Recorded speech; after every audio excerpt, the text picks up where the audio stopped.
Welcome to Are We Gonna Talk About It with Ty and Taryn. It is a space where we have candid conversations surrounding faith, marriage, family, and ministry. Here we go. All right, let's talk. Y'all ready? Hey, we are ready. Let's get into it. Welcome back. Man, what? How you feeling? I'm feeling real good, man. It's been a good week. It has. It's been an interesting week, though, bruh. An eventful social media in the eventful social media world. It has, and I had to just withdraw and just, I'm not one who's argumentative. I don't believe I am. You got a different look on your face. For those of you who think the gospel music is going too far. But no, not okay. So Ty, what he's referring to is when we're having a conversation sometimes, he may say one thing and I may, dig out more from my perspective, and we kind of, not necessarily argue, but he says that I'm a debater. Yeah, I will debate. We absolutely don't will argue. Debate, but I'm trying to get better. But sometimes I like to see things and communicate. I mean, she thinks it's fun just to. No, I don't think it's fun. I truly, and I honestly would just be, trying to have a conversation. And I'm the type of person that's like, is this over with? I'm not. Are we done? Yeah, pretty much. Is you done or is you finished? Is you done or is you finished? But I'm but no, look at it from my perspective. Sure. But yeah, I'm not one on social media to be going back and forth with people. Nah, these social media it's just crazy. Debates, and one of the things we're referring to is just the Grammys. Yeah, and if you're listening to that at a later date, we know that this is old news. But at the time of this recording, this is relevant. This is relevant, and this was part of our conversation this week. One of the things that we talked about. Mm-hmm. I shared some of my feelings. I don't know if it was frustrations. I don't think it was frustrations. I think it was just a burden on my heart to see people, especially believers, going back and forth. Yeah, and so our thing is I'm not even going to give time, energy, or advertisement to all this stuff that happened with the Grammy. So it's not really worth hashing out the what's and whys and who's and all of that. Yeah. But more so the after effects of it, to see so many people on social media, mainly believers. Yeah. I think that created such a divide. Yeah. You have people who are trying to be politically correct, not trying to offend anybody. You have people condemning everybody, everybody who watches this, who listens to this, who does, everybody going to hell. Yeah. You have people who are in the middle, who's they're not saved, so you got to expect them to sin, and believers, we got to be in the world. It was this is the thing. It was heavy on the grace side, heavy on the truth side, but it's just where's the grace and the truth? And how can we level this thing out? I know, even in the Bible, there were disagreements. Even people who read the Bible, there are different interpretations. People will stand firm on what they believe the Bible is saying around this certain passage or scripture and things like that. But it's just the grace and the truth part. The grace and the truth.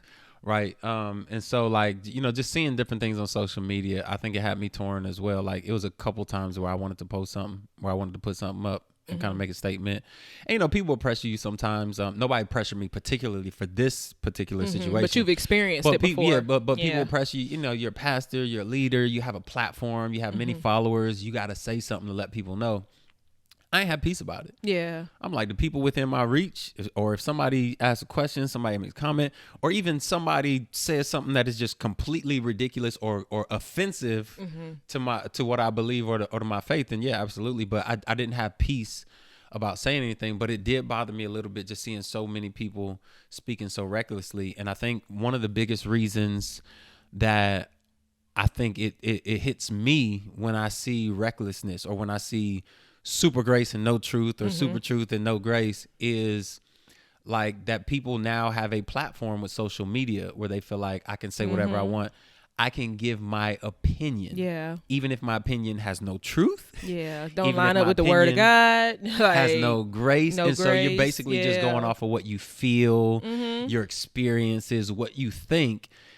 and that's what I think maybe upsets me so much is like you can't go off of your emotions. You can't go off based on how you feel. Like how do I take what I just saw and what my response needs to be as it pertains to the Bible, as it pertains to my faith and my beliefs. And that's what I did. I was like, okay, we watched the Grammys, most of it. We saw all the action on social media. But for me, I pulled away. But even in my pulling away, it wasn't to just, be mad at the things that I saw. It was like to go into prayer about it. Like, Lord, how should I feel about this? And why am I feeling these feelings? And how do I need to navigate through this? And I think that's when I talked to you about it, but we started talking about grace and truth. But one of the things I think you said also, because you've experienced it a lot with like posts and social media and dealing with sometimes trolls, but sometimes people who have like genuine questions or just sharing more. And I think you shared about the one guy who posted on your feed about something that you posted, and it wasn't like you started going back and forth with him. You actually said, okay, let me dig into what he's saying, and you came to the realization of some things with that. Yeah, and he shed light on some truth that I wasn't aware of. Yeah. And it wasn't just like, everyday stuff like, bro, you wrong about salvation. You a false prophet. You a false this, it wasn't that, and the other. like that. It was just like, bro, consider this. Yeah, like, check out these scriptures. And I'm like, instead of getting offended, I'm just like, you know what? Let me go check them out. And when I saw it, I was just like, this is biblical. Like, this is a standard. Like, yeah, absolutely. But everybody can't take that. And so, everybody can fuss and fight over, I ain't gonna say no name again. I ain't gonna give energy or have y'all going searching the internet. But she shouldn't have prayed for a secular person or so and so or all of this type of stuff. And I'm just like, that was before the Grammys. Even kicked off. For us, it's just like, how are we gonna use our platform? Not just to beat people up, not just to condemn people, not just to make people feel horrible, but how can we use our platform to really change lives, to bring transformation, to encourage people, again, with grace and truth. You know what I mean? To be able to see everything on social media and decide, I'm not participating. But even with grace and truth, we cannot leave out love. Yeah, absolutely. Love. And I think being able to love with God kind of love leads you to be able to steward grace and truth well. Yeah, it absolutely does. I think this might be a good segue into our conversation. I think a lot of what we see on social media is people who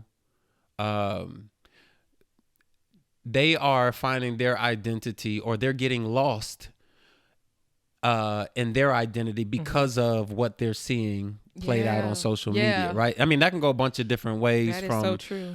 People only showing their highlights and you not knowing what they deal with behind closed doors. But specifically, whenever you see a bunch of things that you disagree with and it makes you angry, it makes you mad, I'm gonna post about this, I'm gonna say something, I'm gonna make a video, I'm gonna combat this, I'm gonna go at them.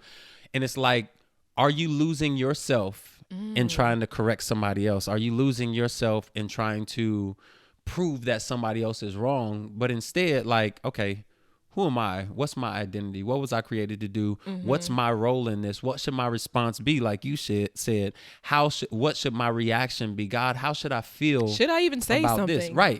Because maybe just maybe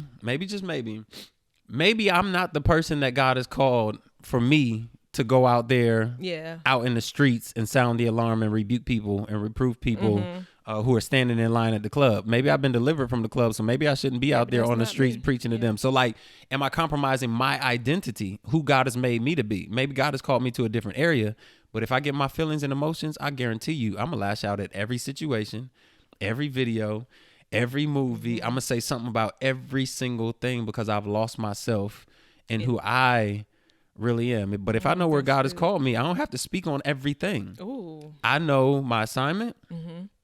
I heard it said like this before.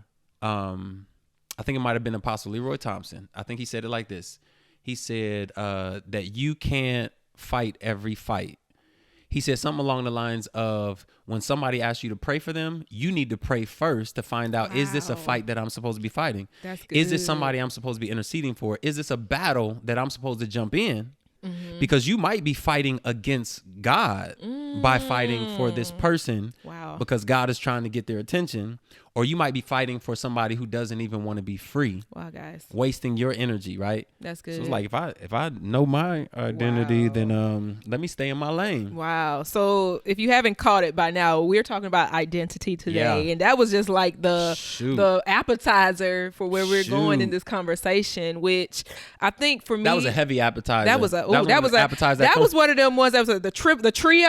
Yeah, you yeah, get yeah. the dip and the chips. And they bring out your meal, and you like, hey, can you bring it to go box with Yeah, my because meal? I'm gonna need that box. Like, we just gonna box this on up. Like, That's I'm how full. deep it is, though. Yeah, but we you know we had some things that we wanted to share about it. I think Yeah. one of the things for me, like just dealing with identity recently, and I think one of our conversations, I had got invited to be on a podcast, and one of the Oh, questions yeah. was like, Yep. you know, who are you? In 90 seconds or less, can you explain or share who you are? Which sounds like an easy question. Right.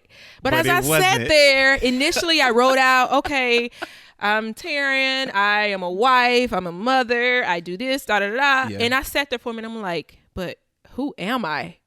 And I had to like sit in that for a moment to say, those are things that I do, but that's not who I am. And so from there, I discovered, you know, which I already knew about myself. Like, Yeah. I'm an encourager. I'm a trailblazer. I'm not going to go down a list of the things that I listed. But then I came to you and I asked you that question. I said, who are you?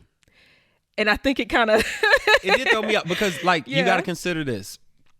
Anytime you go to a networking situation, you go around anywhere with strangers, people that you don't know, where you're kind of forced to engage. If you're on a plane sitting next to Yeah. somebody and you start a that conversation, one question. yeah, it always comes back to this thing. So what do What do you you do? do?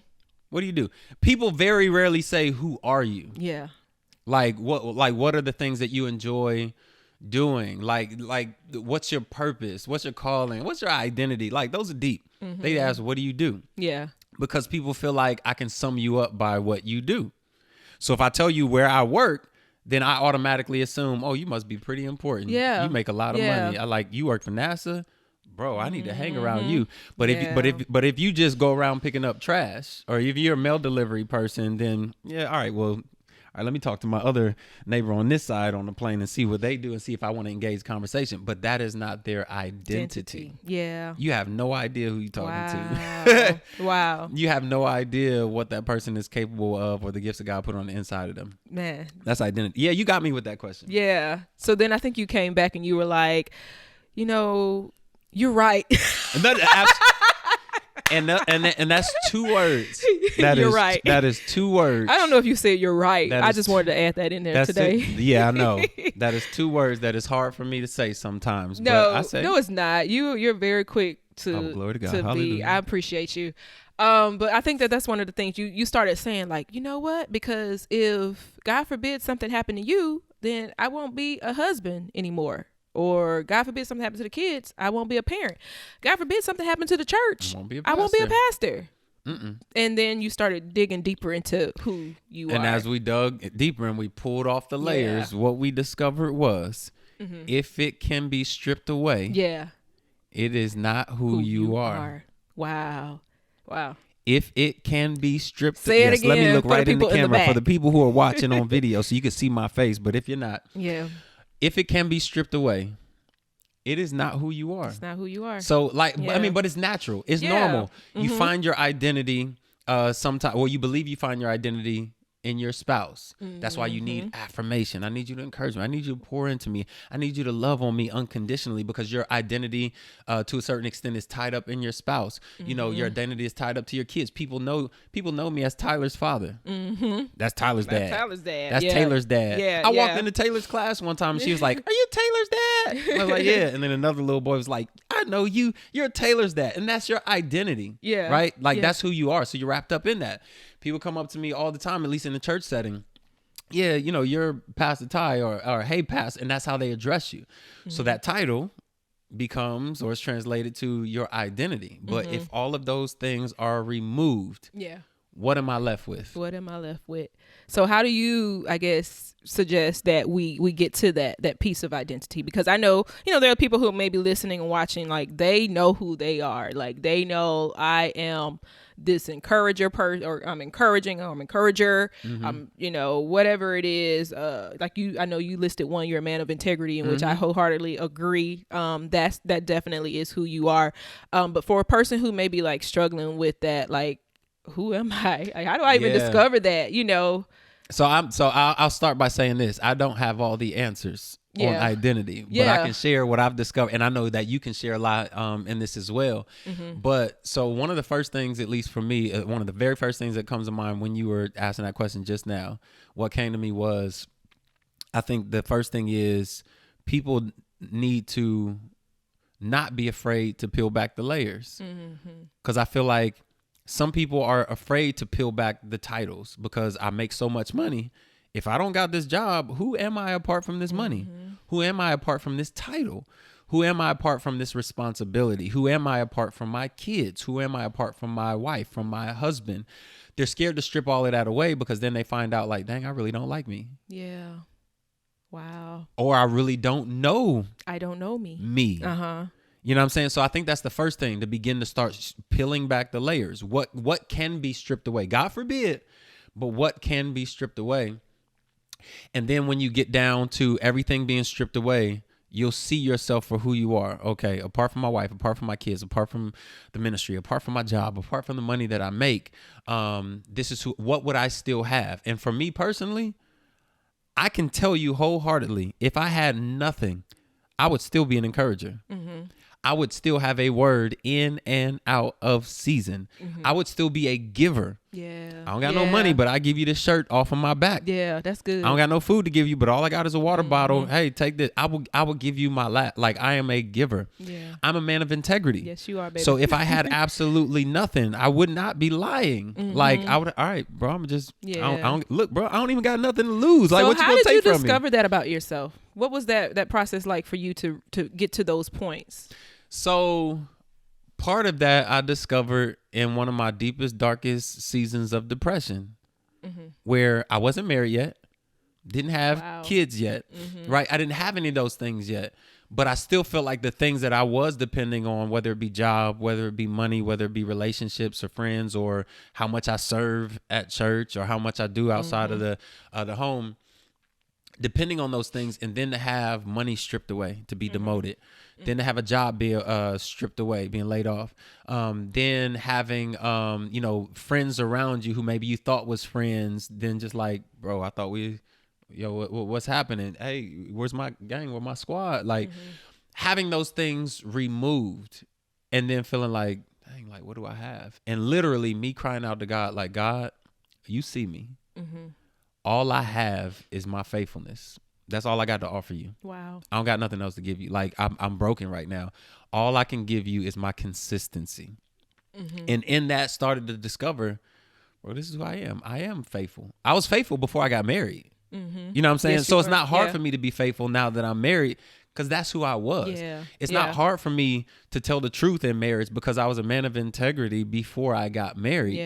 But some of that wasn't discovered until it was stripped away. And I said, man, this is all I got. So I can still tell the truth even though I don't got nothing. I can still be a man of integrity even though I don't have anything. I can still give even though this is my last. I like the fact that you pointed out like discovering, because like, you know, even though we're going to the Bible and it talks about like we're made in the image of God, you know, after his likeness, you receive Jesus into your heart. And then there is a process that begins to happen, a transformation process where we become just more like God in heart and spirit, you know, in life. And so just being able to discover, that's good. Like God has already given us everything. Like if you talk about the verse, he knew us before he formed us in our mother's womb. So it's like he's already given us everything that we need, everything. He's given us identity already. It's I guess the fact about going back to him as our father, realizing that, you know, born into this world, we're born into to sin. That's You so know, we good. have a sin nature, but when we receive Jesus, we receive life. And so now it's that transformation process of, you know, becoming like God and discovering what we've already had on the inside of us. I love that you said that about discovery, but and even what you mentioned about Genesis being made in His image and likeness, because it reminds me also that you know, that Adam, when he created Adam, he was created as a full-grown man, not a baby, and he didn't raise him. Yeah. He created him as a full-grown man and put Yeah. identity in him. Yeah. But it was still up to Adam to discover. That's why he said, "Hey, we got all these trees, but this Don't eat one, that one. don't Yeah. eat because Yeah. I want to teach you. Uh-huh. I want to teach you the process of discovering what this is for." And he skipped the process of discovery, jumped into it, and that's where sin came. Yeah. Right? Because he skipped the discovery process. And it's like, no, take your time. I need you to get your identity from me. Yeah. Because if you try to discover your identity in and of yourself, you are going to sin. You are going to mess it up. You're going to destroy and sabotage. You're going to self-sabotage. And you're gonna think that the things that you do is a sign It's to who you are. Who you are. Yeah, Right. And yeah, so yeah. now, so that's why, and I ain't in to get into, you know, all the scripture or the preacher, y'all, but like, that's why he had to kick him out of the garden. He's like, because, and this is what it says in the Bible, lest you eat of the tree of life. Because you've already messed it up. So if you eat of the tree of life for the rest of your life, for the rest of eternity, you'll think that you are sin. You'll think that you are what you did, and you'll be forever and eternally condemned. So he's like, now I got to kick you out of the garden so that you won't think that what you did is who you are. Ooh, let's say There's lie. a big Say difference. lie on that. So like you are not what you have done. Like there's a difference between conviction and condemnation. Conviction is I did a bad thing, right? I shouldn't have did it. Let me correct it. Condemnation is you are a bad person, right? Conviction is the act. Condemnation is your character, your identity, the makeup of who you are. Yeah. And so it's like, Wow. yeah, there should be That's good. conviction. Yeah, yeah. But there should never be condemnation. Like you're a horrible person. Like you're a disgusting individual. Yeah. Like your character is bad. Like you're just a bad person. That's good that what you said about the character, because I think that's one of the things that I look at, like the character of God. And if we're supposed to be made in his image and his likeness, it's like, okay, what are God's attributes? And I think one of the ways he helps us is he talks about the fruit of the spirit, you know, walking in love, joy, peace, patience, kindness, goodness, faithfulness, gentleness, self-control. I believe I hit them all. Oh, you good. But because I memorized a song when I was younger, and I'm a it has pastor stuck and with I be me. tripping up on them It sometimes. stuck with I'd be me, like, "Oh, the and fruit." so that song has helped me. Like it helps me to memorize things. But you know, being able to produce the fruit of the spirit, like I feel like that ties into your identity, which connects to God and the character of God and having his character. So if you're going after trying to be something and it doesn't line up with the character, that I think that helps to balance and weigh out, okay, is this me or is this the character of God? That's very good, because sometimes people need that very practical, like, just tell me what to do. Okay, so produce the fruit of the spirit. Yeah. Like, what are the fruits of the spirit? Maybe I need to exemplify that. And when you begin to produce the fruit of the spirit, your identity comes out. This is who I was made to be. This is what I was created to do. And that is that discovery process. Yeah. And now it's like, okay, this is who I am. Like, I'm not just doing love. Like, love is in me. Like, that's my makeup. I'm not just trying to be patient. It's in me. I'm person. a patient Ooh, person. That's You know what I'm good. saying? Yeah. You know, I'm not just trying to forgive, because forgiveness is hard, but I am forgiving. Like that is my character. That's my nature. I'm producing the fruits of it. And so like, because that is who I am, but it comes along with that discovery process. You done preach. And you done You got me have excited to. off of that, because that's good. That's I've good. never even thought about it in that way. Like, y'all getting the hot now sign is on. It's on. And The it's hot good. now sign is on, because everything that you saying right now, I'm like, even my eyes are being open. Like, so the appetizer oh God. was busting, but this entree though, If I say it like my daughter Taylor, Taylor it's said busting. It's busting. It's busting. She's so proper. She It's is. busting. She is. I think she gets it from me. Yeah, man, I that's can good be really though. proper sometimes. That was really good. No, that was very good. Yeah, Like, are we producing the done? fruit. I think we just I finished. think we just need to just rest on that note, like the fruit of the spirit. Doors of the church are Let's open. start there. Let's start, allowing Fruit of Holy Spirit. Spirit to Can you list them again? the yes, I can try.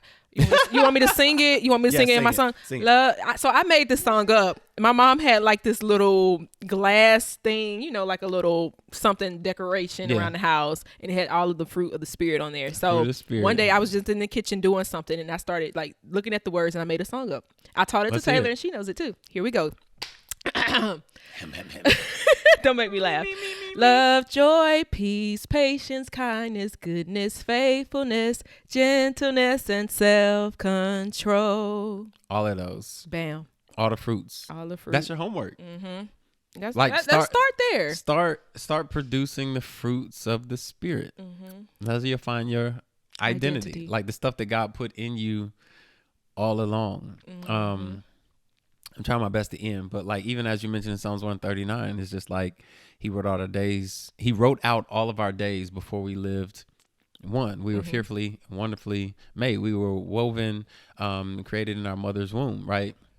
He had already put it in us. And I'm just thinking like the fruit of the Spirit also bears witness to the seed that He put in you from the beginning. You know what I'm saying? So as you're producing the fruits of the Spirit, it only makes sense. Like, okay, now I'm starting to discover who I really am from the beginning. Before I had a spouse, before I had kids, before I had a job, before I made money, God had already put it in me from the beginning, and now I'm discovering. You can't even be an encourager without love. No, you can't. You absolutely can't. Like, gotta love people to everything encourage them. self-destructs without love. Right. Like love is the essential thing. Love is the centerpiece. Love is the thing that drives even the fruit of the Spirit. Without love, you just a clanging cymbal. You just making noise. Like it's trash. Yeah, it's that important. Yeah, It's absolutely. that serious. Yeah, so let's start there. Let's start with walking in love. Yeah. And then let's start with the fruit of the Spirit. Like start producing the fruit of the Spirit. I'm just talking about just some very practical tools in discovering who you are. Because everybody listening to this may not necessarily be believers, may not be Christians, you might be a Christian and you struggle with reading the Bible. And so, hey, just give me some practical tools. Start by walking in love. Start by producing the fruits of the Spirit. Is that in Galatians 5? Yeah. Is that right? Okay. And then along with that, as you start progressing with that, start spending some time with yourself. Yeah.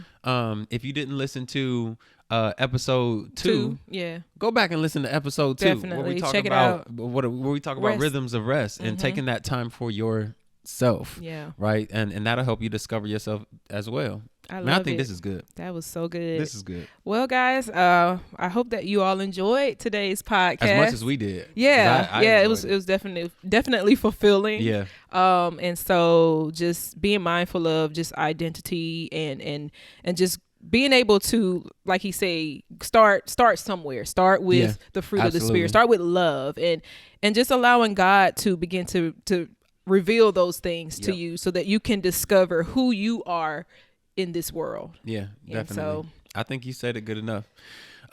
We got some heavy appetizers. I'm full. We got a good entree. A good entree. I feel like we got some dessert to go. Okay, yeah, the dessert. The dessert. Normally, when I get like that at the restaurant, that's it. I don't even want no dessert. I don't want dessert. I'm good. So your dessert will be up to you, whatever you decide to do after this. What we encourage you guys to do, man, listen, please subscribe so that you can get notifications every single time these episodes come out. If you want more, even let us know what topics you want to hear discussed, because y'all know we deal with family, we deal with marriage, we deal with faith, and we deal with ministry.